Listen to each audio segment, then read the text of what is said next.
1,20,000 രൂപ വീതം വാങ്ങിയാണ് 26 പേരെ കേരളത്തിൽ നിന്നും UAEയിൽ എത്തിച്ചത്. വിമാനത്താവളത്തിലടക്കം ജോലി നൽകാമെന്നായിരുന്നു കൊല്ലം പുനലൂർ സ്വദേശി റാബിയയും ഇടമൺ സ്വദേശി ആസാദും നൽകിയ വാഗ്ദാനം. വിസ കാലാവധി കഴിഞ്ഞ് 5-6 മാസമായവർ താമസിക്കാനിടവും ഭക്ഷണവുമില്ലാതെ ദുരിതം അനുഭവിക്കുന്ന വാർത്ത മാതൃഭൂമി ന്യൂസ് റിപ്പോർട്ട് ചെയ്തിരുന്നു. തൊഴിലാളികളെ UAEയിലേക്ക് കൊണ്ടുവന്ന ട്രാവൽ ഏജൻസി തന്നെ ഇടപെട്ടാണ് 6 പേരുടെ യാത്ര സാധ്യമാക്കിയത്. സാറേ, വൈകിട്ട് 4 മണിക്കാണ് ഞങ്ങൾക്ക് ഫ്ലൈറ്റ്. ഇതൊന്ന് ഞങ്ങളെ കൊണ്ടുവന്ന ആളെന്ന് ഞങ്ങൾക്ക് ഇതൊന്നും ചെയ്തു തരുന്നത്.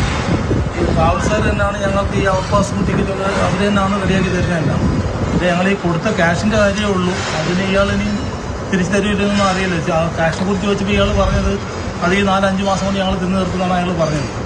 പൊതുപ്രവർത്തകനായ ചിറ്റാശ്ശേരി അനിലിന്റെ ഇടപെടലാണ് തൊഴിലാളികൾക്ക് ആശ്വാസമായത്. ഭക്ഷണമടക്കമുള്ള സാധനങ്ങൾ അനിൽ എത്തിച്ചിരുന്നു.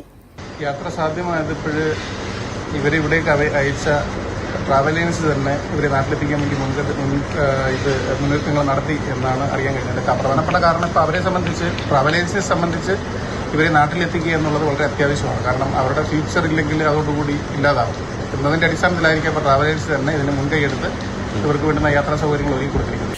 കേരളത്തിലേക്കുള്ള വിമാനയാത്രാ നിരക്ക് താങ്ങാൻ കഴിയാത്തതിനാലാണ് തൊഴിലാളികൾക്ക് മുംബൈയിലേക്ക് ടിക്കറ്റ് എടുത്തത്. മുംബൈയിൽ നിന്നും ട്രെയിനിലാണ് തൊഴിലാളികൾ കേരളത്തിലെത്തുക.